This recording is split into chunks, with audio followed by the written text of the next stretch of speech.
Bueno, de nuevo, bienvenidos a todos a la clase de esta noche y vamos a empezar. Bueno, en realidad estamos continuando lo que empezamos ya la semana que viene, la semana pasada, perdón. Veamos de nuevo a partir del versículo 4.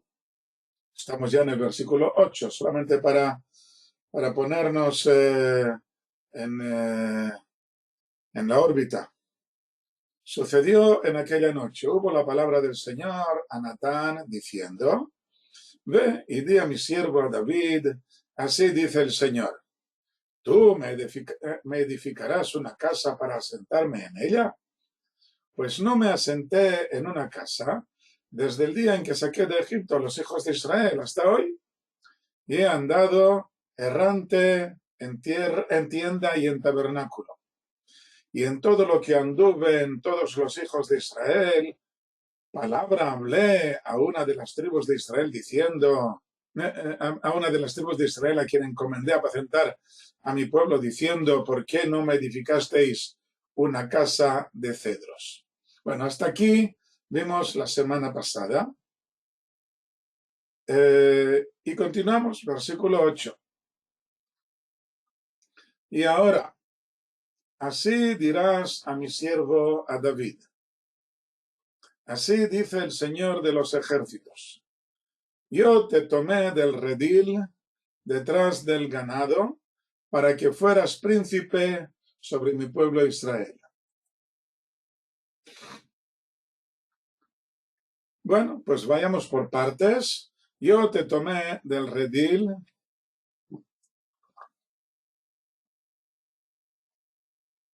Aquí estamos.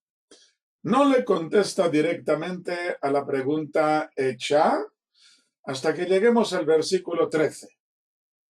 Primero quiere referirle lo que ya sabe, que le ha convertido de pastor en rey, añadiendo lo que no sabe, que le promete una dinastía infinita, para siempre. Así dice en el versículo 16. El Midrash del Salmo 78 explica que cuando David era pastor, cuidaba de dar a cada uno lo que le correspondía. Primero dejaba que las crías tomaran los brotes más tiernos, y luego venían los más crecidos para tomar los brotes más duros. Y solo al final permitía que se acercaran los adultos para comer troncos y raíces. Así dice el Salmo 78, que Dios eligió a su siervo David y lo tomó de los rediles del ganado, detrás las lactantes lo trajo para apacentar en Jacob su pueblo y en Israel su parcela. Y los apacentó según la perfección de su corazón y en el entendimiento de sus manos los guió.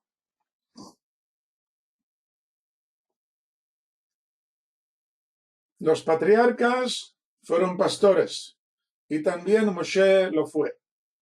Es el prototipo del buen pastor que se preocupa por su rebaño, por todos en general y por cada uno de ellos en particular. Vemos el ideal en los libros de Isaías, capítulo 40, y en Yirmiyá, Jeremías, capítulo 3, capítulo 23, etc. Hay muchos versículos. Y todo el capítulo 34 del libro de Ezequiel. En el libro del Zohar se denomina a Moshe Ra'aya Mehemna, el pastor fiel, en arameo. En esta primera época eran nómadas. Para cuando conquistaron la tierra de Israel ya no había tanto lugar para los nómadas y quieren asentarse, por lo que comienza un proceso de sedentarización. Según el Talmud, los pastores quedaron relegados desde tiempos de Yoshua a los desiertos, a lugares en los que no perjudicaran a los cultivos agrícolas, quedando prohibido que llegaran los rebaños o incluso los animales sueltos a zonas de asentamiento. para que no causaran estragos. Solo cuando se acercaban las fiestas de peregrinaje y llegaban millares o millones de personas al templo, se podían acercar los grandes rebaños para abastecer a los peregrinos con animales para sus sacrificios. Recordemos la descripción de Shir HaShirim, capítulo 6. Tu cabello como un rebaño de cabras que se derraman desde Gilad, tus dientes como un rebaño de ovejas que suben del lavado. Shalom, shalom, Sara, shalom, shalom, Pero bienvenidos. Bueno, estos dos versículos en Shir HaShirim, en el Cantar, capítulo 6, se refieren a los rebaños que iban llegando a las cercanías de Jerusalén para que la gente pudiera comprar carne suficiente para la semana festiva de Pesaj.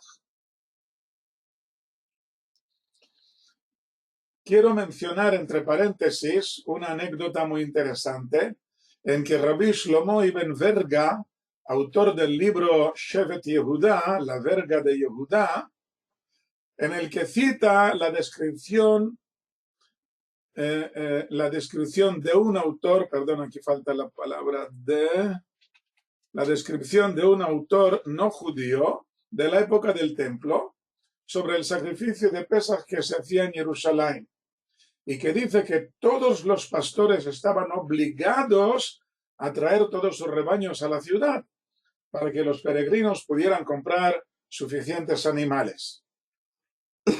En este mismo libro dice que el rabino Shlomo Ibn Verga, presenció una extraña representación del sacrificio de Pesaj según todas las instrucciones talmúdicas que se hizo ante el inocente y jovencísimo rey Alfonso de Castilla en la corte de Arévalo, donde había una comunidad judía muy grande.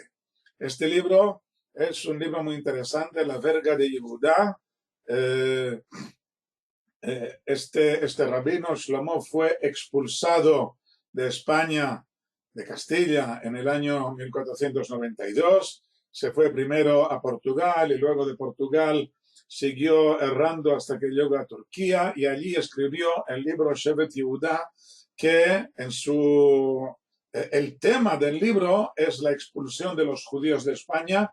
Es uno de los testimonios más interesantes que tenemos escrito en primera persona sobre esta expulsión de los judíos. Muy interesante. No he comprobado si está traducido al castellano. Creo que sí, conviene buscarlo. La verga de Yehuda. La verga es su apellido, Ibn Verga. La verga o la vara de Yehuda. Shevet significa verga o vara, también significa tribu, pero es por la vara que tenían los jefes de la tribu. Muy bien. Cierro el paréntesis con esta anécdota de los pastores. Lo menciono aquí por lo que dice de los rebaños que llegaban a la ciudad. Muy interesante. Shalom, Javiva, bienvenida. Vimos en capítulos anteriores que David estaba en contacto con pastores que vivían cerca de zonas desérticas, y tal vez podríamos decir que en su mayoría seguían siendo nómadas, aunque tuvieran casas y poblaciones. Continuaban con algún tipo de transhumancia. Aún así, nos quedamos con la pregunta sin contestar. ¿Cuándo se convirtieron en verdaderos sedentarios? Veremos un dato importante a continuación. Ya que estamos, vamos a precisar que al igual que vimos una palabra genérica, bakar, para el ganado mayor vacuno, tenemos otra, tzon, para el ganado menor, ovino y cabrío. Cuando se dice tzon en hebreo, significa ganado de ovejas y de cabras, indistintamente. Y al igual que la primera palabra, bakar, la traduzco por bueyes para abreviar, porque no voy a poner cada vez ganado vacuno mayor, a esta de tzon la traduzco por ganado sin especificar, que siempre se trata del ganado menor, de ovejas y cabras. ¿Por qué lo digo? Porque aquí, en nuestro versículo, Versículo 8 dice que te tomé del redil detrás el ganado. Y aquí dice, en hebreo dice tzon, que es ganado menor de ovejas y cabras. Bueno, pues entonces, así dice este versículo. Y ahora así dirás a mi siervo, a David, así dice el Señor de los ejércitos, yo te tomé del redil, detrás el ganado, para que fueras príncipe sobre mi pueblo Israel. Y he estado contigo en todo lo que has sido, y he exterminado a todos tus enemigos de delante de ti, y te he hecho un gran nombre, como el nombre de los grandes que hay en la tierra.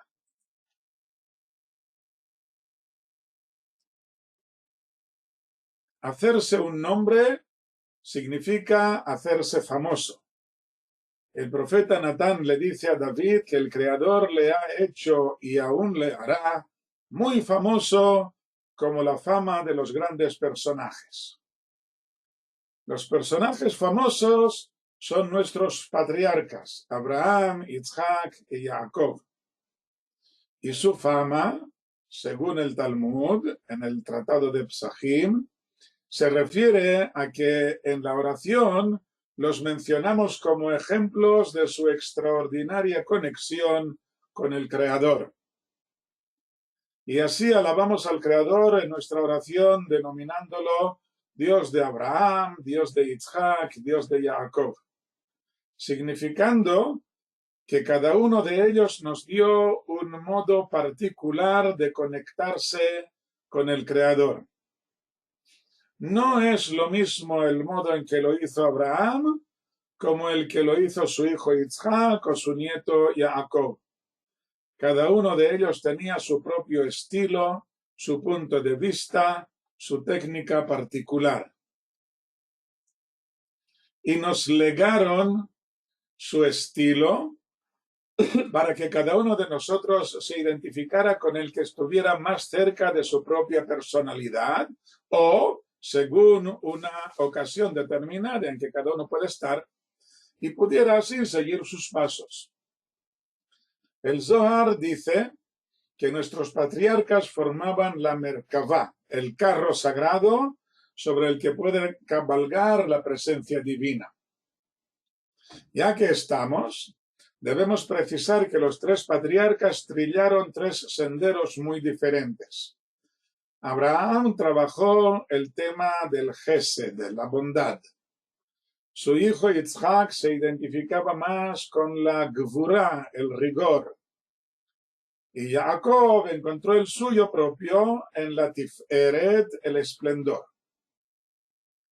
El resto de los caminos que cualquier judío pueda imaginar quedarán siempre incluidos de algún modo en uno de estos tres caminos. A no ser que llegue a un cuarto camino, mucho más preciado que los tres anteriores, porque es el resultado final de todo el trabajo humano. Se trata de la Malhut, el reino.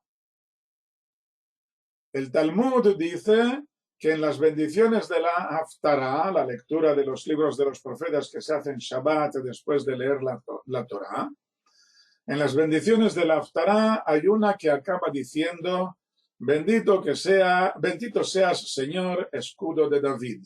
Al igual que la primera bendición de la Amidá acaba diciendo escudo de Abraham. Y esto es lo que se refiere, según este punto de vista, esto es lo que se refiere cuando el profeta Natán le dice a David: te he dado un nombre como el nombre de los grandes. Que firmamos una de las bendiciones, escudo de David, al igual que firmamos una de la primera bendición de la mitad diciendo escudo de Abraham.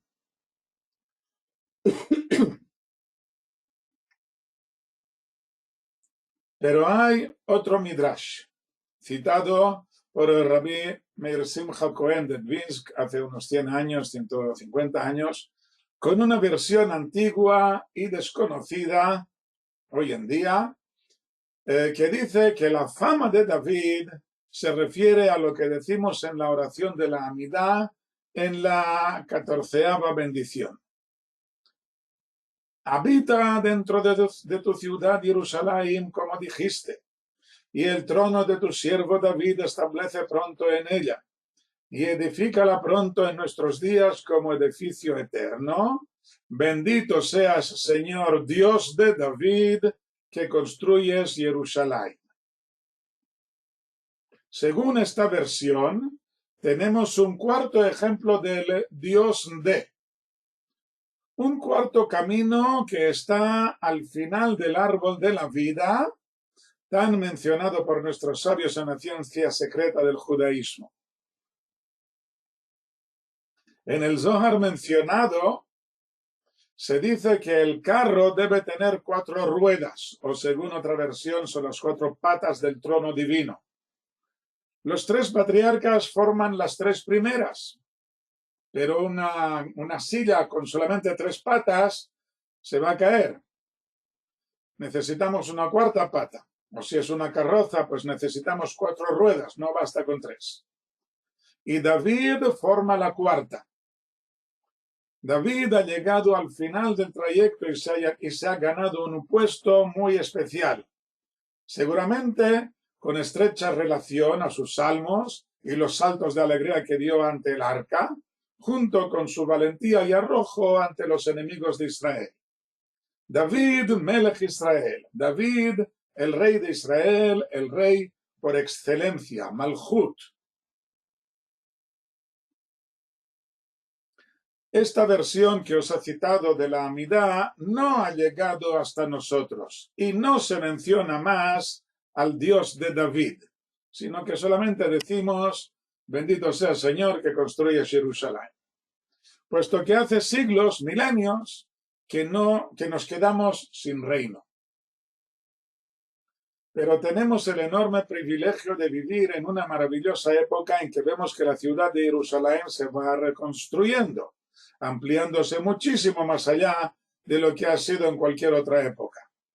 No solo en edificios residenciales, comerciales, industriales, sino sobre todo en edificios de oración y de estudio de Torah.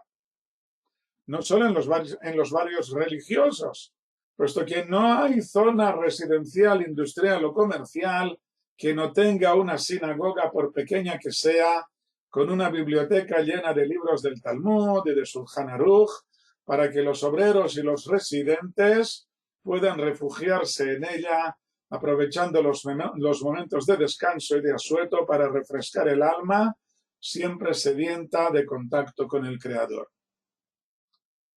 Poco a poco vamos recuperando el reino, la verdadera independencia política y cultural. Vamos perdiendo el miedo a decir nuestra verdad eterna, a expresar nuestra verdadera personalidad. Ya hemos mencionado que el famoso filósofo francés Jean-Jacques Rousseau escribía hace casi 300 años que no creeré jamás haber entendido bien las razones de los judíos hasta que tengan un Estado independiente, escuelas y universidades en las que puedan hablar y discutir sin peligro. Solo entonces podremos saber qué tienen que decir. Va regresando también en nuestra generación el espíritu del rey David, a la vez valiente e intrépido, estudioso, humilde y temeroso del Creador, en una rarísima combinación de características que lo convierten en tan extraordinario.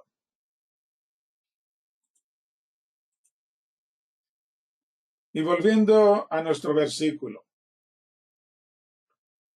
Te he hecho un gran nombre como el nombre de los grandes que hay en la tierra. Te voy a hacer súper famoso. Una de las personas más famosas del mundo, del universo, David. ¿Quién no sabe quién es David? Y he puesto un lugar para mi pueblo Israel, y lo he plantado, y morará en su lugar, y no se estremecerá más, ni seguirán los malvados afligiéndolo como antes. Morará en su lugar, por fin dejará de trasladarse de un lugar a otro. Según algunos de los comentaristas, aquí le anuncia el Creador a David que el definitivo paso de pueblo nómada a sedentario se produce en esta época precisamente. David había dicho en el segundo versículo de este capítulo que él se había asentado y que era hora de que también el Creador se asentase en un templo inmueble. Al parecer, aquí le dice que es necesario que el pueblo también se asiente, que deje de ser nómada. Menciona también el estremecimiento. No se estremecerá más. El pueblo sufría unos duros estremecimientos en sus infinitas batallas contra los filisteos y los cananeos. Las fronteras se movían hacia adelante y hacia atrás. Una ciudad podía ser de Israel en una fecha determinada y a continuación era conquistada y habitada por filisteos, como vimos después de la gran derrota de Shaul. Abandonaron las ciudades y huyeron, y vinieron los filisteos y se asentaron en ellas. Así vimos en el pasado capítulo 31. Han pasado más de 7 años desde que David se ha convertido en rey, y parece que desde aquella derrota han pasado más de 7 años, y parece que en gran parte se ha solucionado este problema. Pero siguen temiendo que se repita el proceso de tener que ceder territorio al enemigo. Por lo que el Creador debe anunciarle que lo he plantado y morará en su lugar y no se estremecerá más ni seguirán los malvados afligiéndolo como antes. Así pues, el pueblo debe asentarse, según la definición de Maimónides, estacionario y estable, en estado de descanso y estabilidad perfecta. O sea, no basta que David se asiente, sino que para poder asentar al Creador en el templo, debe también estacionarse al pueblo. Y aquí respondemos a la pregunta que he mencionado hace poco, de cuándo se convierte en sedentario. El pueblo de Israel se convierte en sedentario. En esta generación llevamos ya casi 400 años en la tierra de Israel. Aún eran bastante nómadas y ahora en esta generación se convierten en sedentarios precisamente después de la derrota que tuvieron ante los filisteos. David recupera el terreno. Y convierte al pueblo en sedentario. Los pilares de Israel, el monoteísmo y el sionismo. Estoy de acuerdo, pero no sé a cuento de qué viene esto, Miquel. No sé por qué lo mencionas. Está bien, pero es correcto, pero no sé por qué mencionarlo aquí. ¿Por qué es el sionismo? Porque hay un lugar, una conclusión en mis palabras, que morará en su lugar y no se estremecerá más. Vale, de acuerdo. No estoy en contra de esto, pero no sé si es... no es el sionismo en el sentido moderno que le damos a la palabra del retorno a la tierra de Israel. No es esto lo que se expresa aquí. Aquí se expresa de que para poder construir el templo... ¿Hay sonido? Se te ha ocurrido. Bueno, vale. Podéis oírme, ¿verdad? ¿Ok? ¿Hay problema? Se siente. Vale, se oye. Muy bien. Vale, de acuerdo. No lo niego. Tiene su relación. No había pensado en ello. Vale, de acuerdo. Versículo 11. Y desde el día en que ordené jueces sobre mi pueblo Israel, te doy reposo de todos tus enemigos. Y te anuncia el Señor que una casa te construirá el Señor. Una casa te construirá el Señor no está hablando de un palacio, sino de una dinastía. Saúl fue el primer rey, pero se quedó sin dinastía. A David le ofrece el Creador ser el comienzo de una dinastía. Es un modo de darle inmortalidad, eternidad. Veremos en el versículo 16 que dice: firme será tu casa y tu reino para siempre delante de ti. Tu trono será establecido para siempre. Están las obras que una persona hace durante su vida y que quedan unidas tan solo con su alma. Estas obras, por supuesto, repercuten en la vida venidera, aunque en la vida actual tal vez no puedan verse al cabo de más de unos minutos. La sonrisa que le has dedicado a un desgraciado, el apoyo dado a quien está a punto de caer. Y hay otras obras que se quedan en el mundo actual, como los edificios que pueda construir, los hijos o alumnos que tiene, y que también pueden repercutir en la vida venidera, añadiendo méritos a quien las ha hecho. Al principio del libro de Shmuel vimos que el pueblo le pidió al profeta que les nombrara un rey, porque temían la responsabilidad que recaía sobre ellos en la época de los jueces. Vimos que en aquella época el pueblo se balanceaba entre el buen comportamiento y el malo. Caían en la idolatría y el Creador les mandaba un castigo por medio de los enemigos que los rodeaban, y entonces ellos pedían ayuda y el Creador les mandaba un juez que les ayudara a arrepentirse y les salvara del opresor, pero luego reiteraban de nuevo en el pecado y vuelta a empezar en un ciclo vicioso. La responsabilidad caía sobre el pueblo y para evitarla le pidieron al profeta que les nombrara un rey. El problema fue doble: la intención errónea y la sincronización algo temprana. Pero por incorrecto que fuera este punto de vista, ya estaba programado que llegaría el momento en que se establecería una monarquía en Israel. Esto ya lo hemos hablado. Efectivamente, en la Torá, en el libro de Devarim, Deuteronomio, capítulo 17, se especifica que habrá un momento en que deberá establecerse un rey, aunque en este capítulo no se especifican sus deberes nacionales, sino tan solo unas indicaciones personales. No debe tener demasiado oro, caballos ni mujeres, y debe escribir un Sefer Torah para meditar diariamente en él.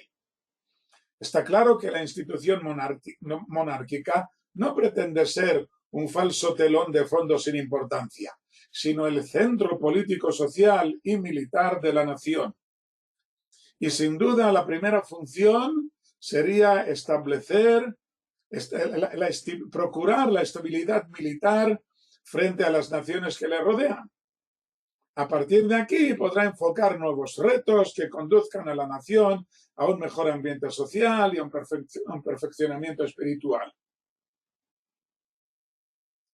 El profeta le dice a David que el Creador le está conduciendo a la primera fase de estabilidad frente a las naciones que le rodean. Te doy reposo de todos tus enemigos, aunque no ocurra en un solo momento. Continuamos, versículo 12. Cuando se llenen tus días, o sea, cuando cumplas con los días de tu vida, cuando se llenen tus días y reposes con tus padres, levantaré a tu simiente después de ti, que saldrá de tus entrañas, y estableceré su reino. Él edificará una casa a mi nombre, y yo estableceré el trono de su reino para siempre.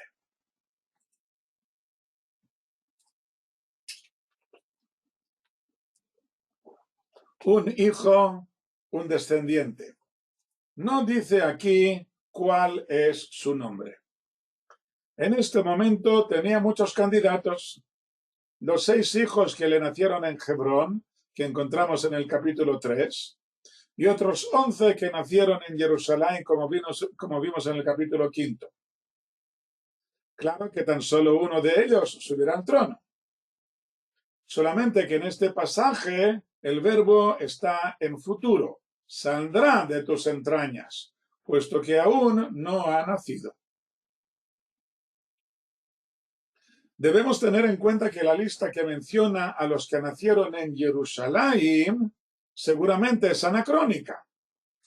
Solo acaba de conquistar la ciudad de Jerusalén y ya resume la lista de los hijos que nacieron en ella. Está claro que este pasaje debería estar al final del libro, y los hijos que aparecen en él aún no han nacido cuando David recibe la profecía de Natán.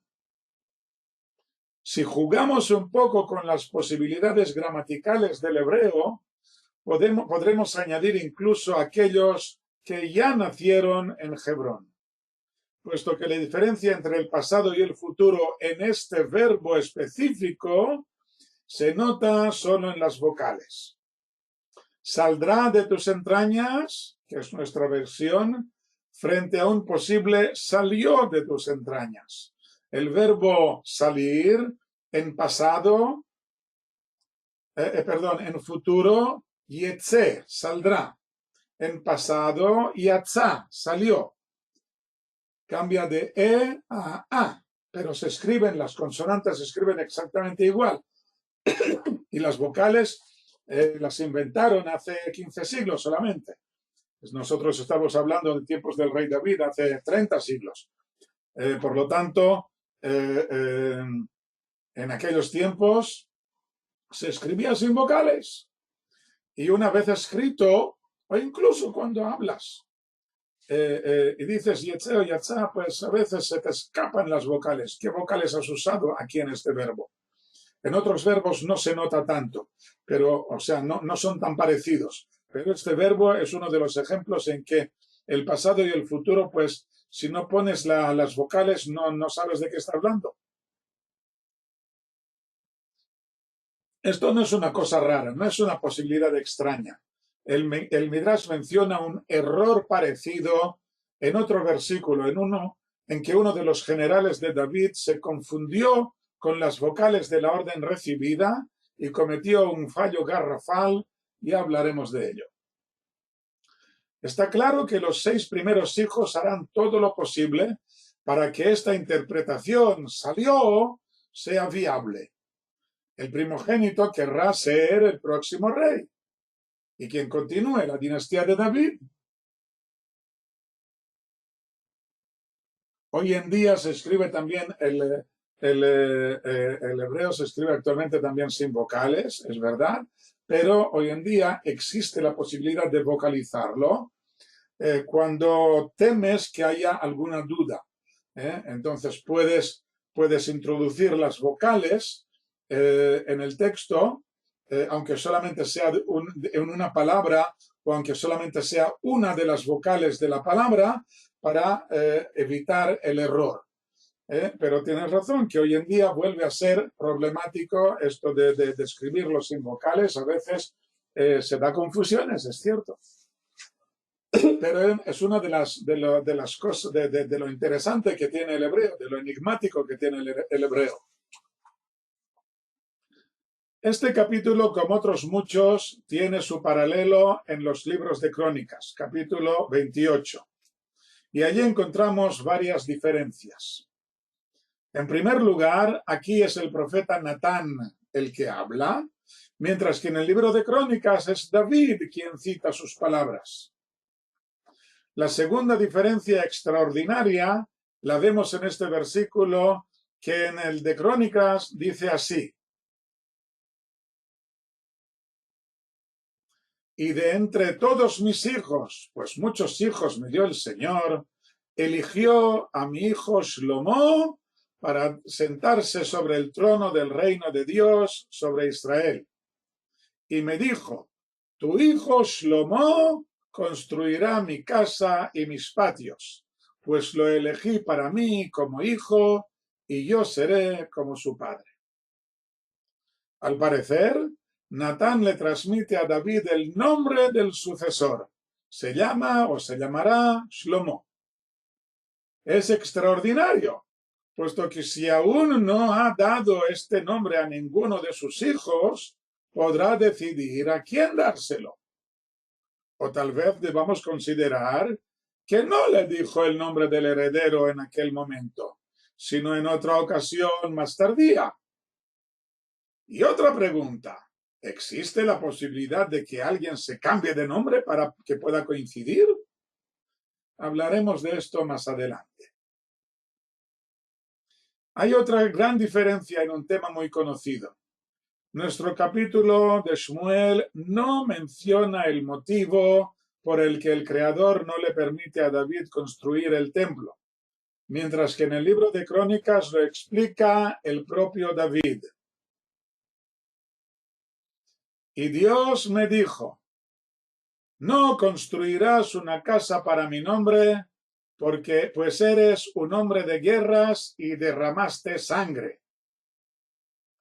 En el libro de Shmuel no lo vemos explícitamente, y tan solo por las menciones de que el Creador ha exterminado a todos tus enemigos de delante de ti y que te doy reposo de todos tus enemigos, podemos considerar que son claras insinuaciones a lo que dice David en el libro de Crónicas.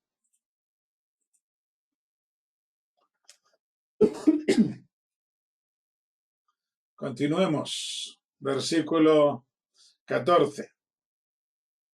Dice así pues que levantaré un hijo a continuación que se llamará Shlomo, si lo sabe aún, si lo sabe ya o lo sabrá solamente más adelante, esto no podemos saberlo. Versículo 14, yo le seré como padre y él será para mí como hijo, pues al pecar le reprocharé con vara de hombres y con plagas de hijos de Adán. Vaya, le dice que le trataré como si fuera mi hijo, que cuando cometa un error le daré un buen cachete. Nos está dando la definición de lo que es un hijo. Aquel a quien al cometer un error le damos un cachete. ¿No podría decir algo más simpático? Está muy en contra de la posición estándar de los educadores actuales, que proclaman que todo debe hacerse con suavidad, con sonrisas, con amor, que prohíben terminantemente cualquier tipo de violencia. Aquí aparece el famoso rigor bíblico del Antiguo Testamento, tan criticado por el cristianismo. Aunque los que así critican no entienden nada en absoluto de los principios de actuación divina en el mundo. Sí, ya lo sé.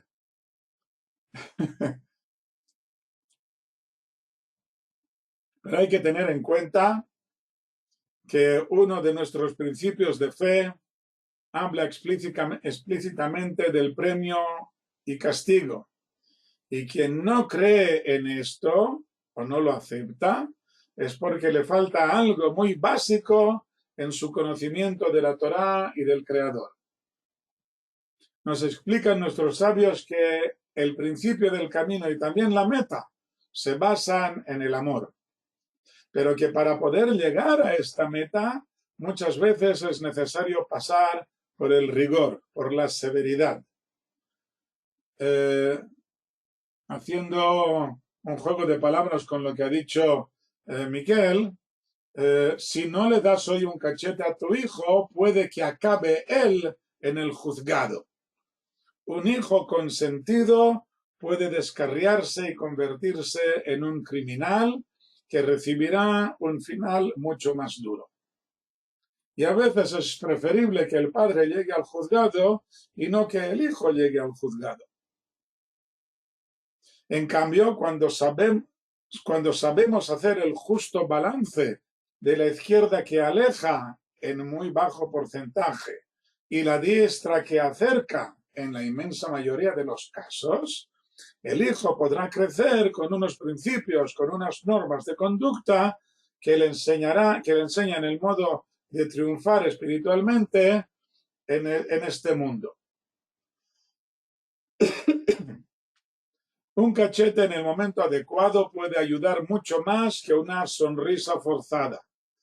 El gran problema es que normalmente somos muy buenos y rápidos en enfadarnos con el hijo y muy lentos y perezosos en alabar sus buenas acciones.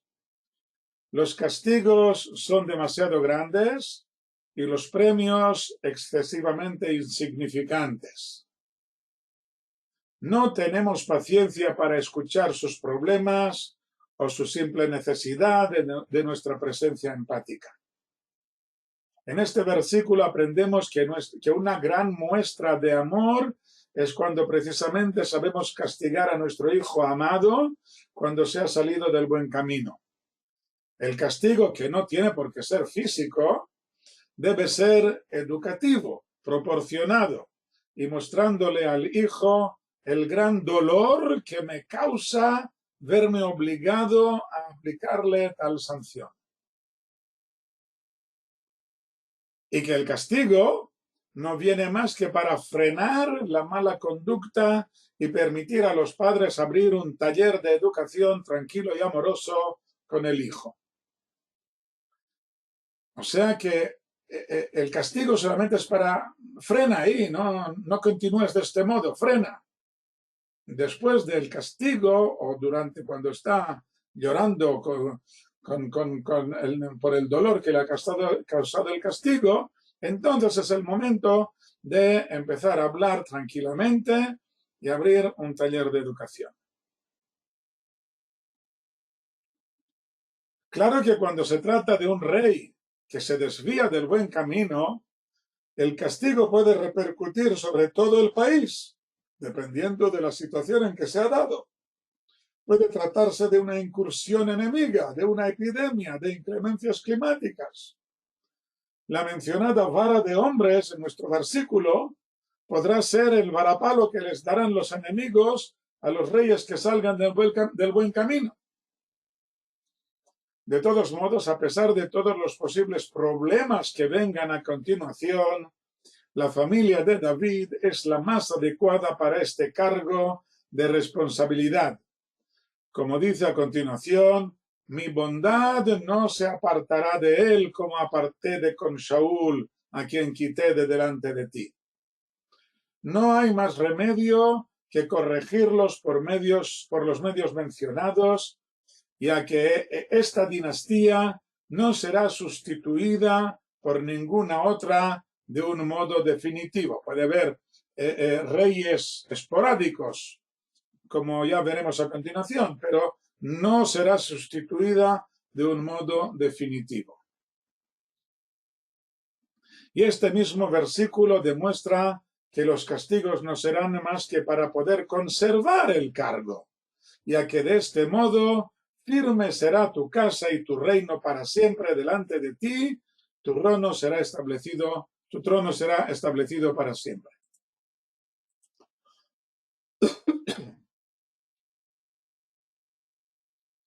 Continuaba el versículo 14 diciendo, le reprocharé con vara de hombres y con plagas de hijos de Adán.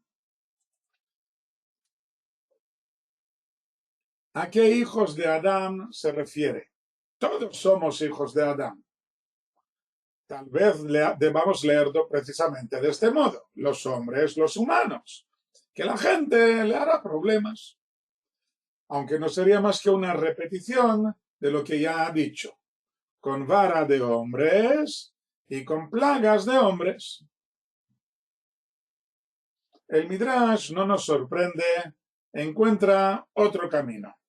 No son los hijos normales de Adán, sino los... Recapitulemos. La Torá dice que al principio nacieron Caín y Hevel. El último muere asesinado y el asesino queda desterrado. El hijo siguiente nace cuando Adán ya tiene 130 años. ¿Qué pasó durante estos 130 años? ¿Se abstuvo de contacto marital? Maimónides explica en la Guía de los Perplejos, capítulo 7, que engendrar o tener hijos significa en realidad que aquellos que nacen de la unión entre marido y mujer sean también educados por ellos y sigan sus pasos. Y así, de este modo, podemos hablar de los hijos de los profetas, que son los alumnos.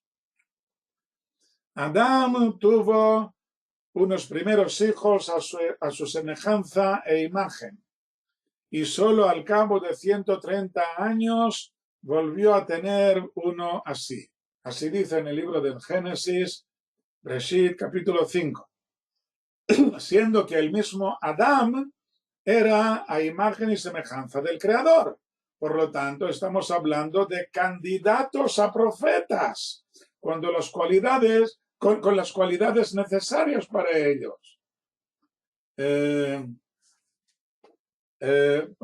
Caín tuvo hijos, sí, lo dice en el capítulo 6 del Génesis, habla de los hijos de David. Al final del capítulo, Maimónides, al final de este capítulo de la Guía de los Perplejos, capítulo 7, menciona un midrash que dice que durante los 130 años de abstinencia le nacieron a Adán espíritus y demonios. Se entiende que los espíritus son aquellos que pasan por el mundo sin dejar huella, como un dulce soplo de viento, que pasan sin dejar rastro. Mientras que los demonios son los que se dedican a hacer pesadillas más o menos graves a los demás, muy, muy lejos de ser profetas. Y si os preguntáis cómo los engendró, si estaba separado de su mujer o no, si eran humanoides o demoníacos, si Adán y Javá tuvieron una regresión en su desarrollo espiritual, todo esto son otros temas que no vienen a cuento ahora. En pocas palabras, aquí se habla de gente sin el más mínimo vestigio de moral, de espiritualidad, de conciencia o empatía. Y estos son los demoníacos hijos de Adán que vendrán a molestar a los reyes descarriados.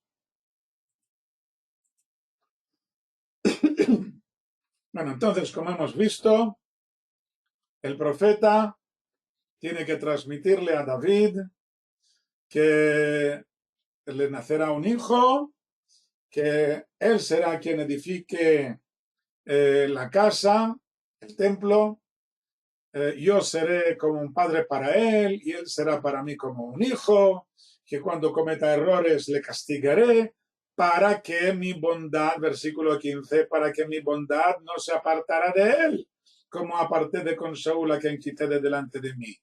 Y firme será su casa y tu casa y tu reino para siempre delante de ti, tu trono será establecido para siempre. Según todas estas palabras, según toda esta visión, así habló Natán a David. Y esta es la primera parte del capítulo. Este capítulo se divide en dos, capítulo 7 se divide en dos. La primera parte que es lo que Natán tiene que decirle a David, y la segunda parte que veremos a continuación es lo que David le contesta.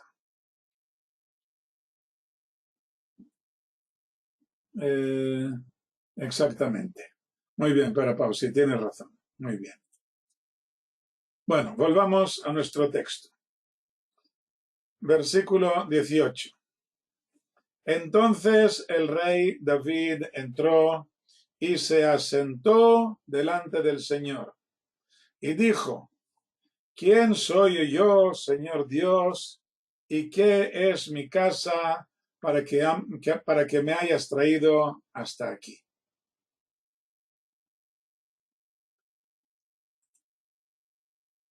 Se asentó delante del Señor. Es uno de los privilegios de la dinastía de David, que son los únicos que tienen permiso para sentarse en el templo, aunque aquí se trata de sentarse delante del arca. Pero luego, a continuación, los hijos de David, los descendientes de David, los reyes descendientes de David, son los únicos que tendrán permiso para sentarse en el templo. Todos los demás, incluso el sumo sacerdote, lo tienen terminantemente prohibido. Ni siquiera cuando los sacerdotes tienen que comer parte de los sacrificios podrán hacerlo mientras estén sentados.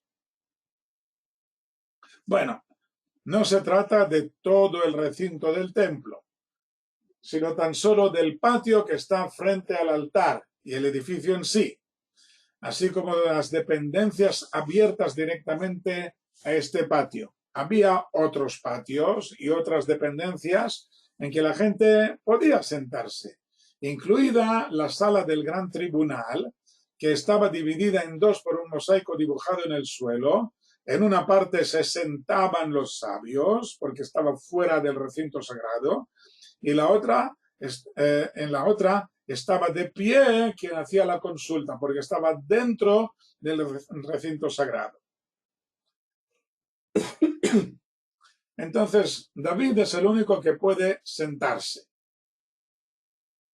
El significado de este privilegio ya lo vimos en una clase anterior, que asentarse es el estado estacionario y estable, en estado de descanso y estabilidad perfecta, como vimos en Maimónides. Es lo que le estaba diciendo el Creador, que la dinastía de David tiene una estabilidad perfecta, que nunca será sustituida de un modo definitivo. Veremos, eso sí, ya en tiempos de su nieto, que hay reyes de otras familias y tribus, pero serán del reino alternativo de Israel al norte, o mucho más tarde los reyes de la familia de los Hasmoneos, que eran sacerdotes y no reinaron más que por un tiempo muy limitado.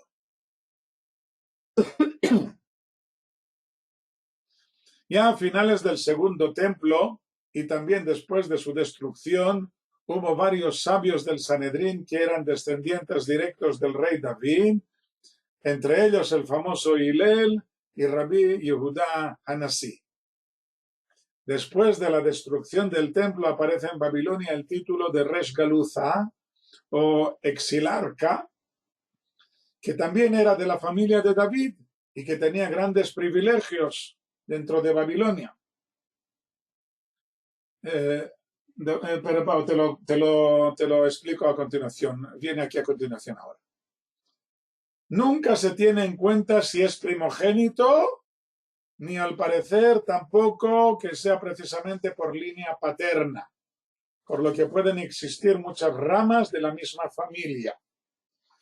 Ser descendiente de David puede ser por vía paterna, por vía materna. Claro que los que descienden por vía paterna tienen preferencia a los que descienden por vía materna.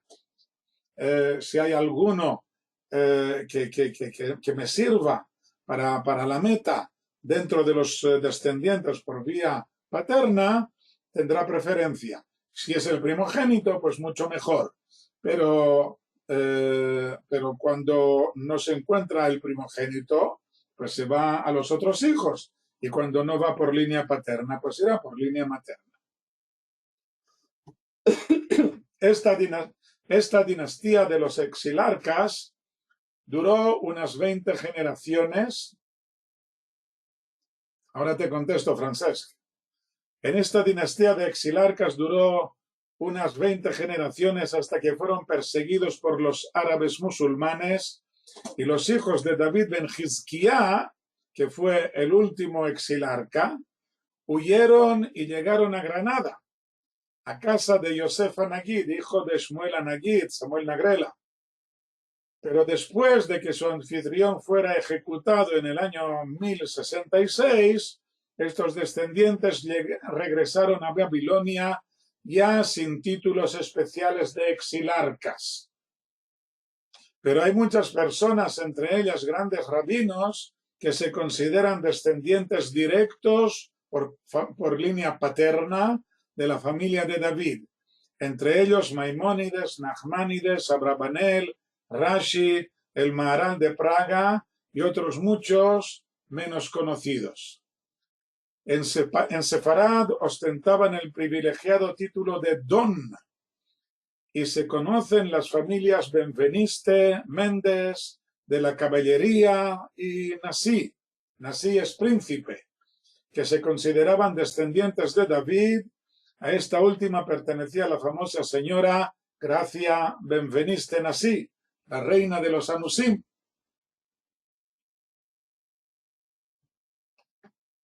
De alguna de las ramas de la familia de David saldrá algún día el tan esperado Mashiach ben David.